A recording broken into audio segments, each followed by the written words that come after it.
mag-aano kami, magsisiga kami ng kahoy para gawing barbecue at bonfire.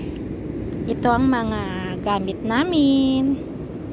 Yan guys, dala namin. Syempre ito, hindi ito nawawala. Tapos yan ang aming gagamiting bonfire. Yan, ginagawa na ni Apple ang aming barbecuehan at bonfire dahil magagabi na, madilim na. Sinong marunong dyan?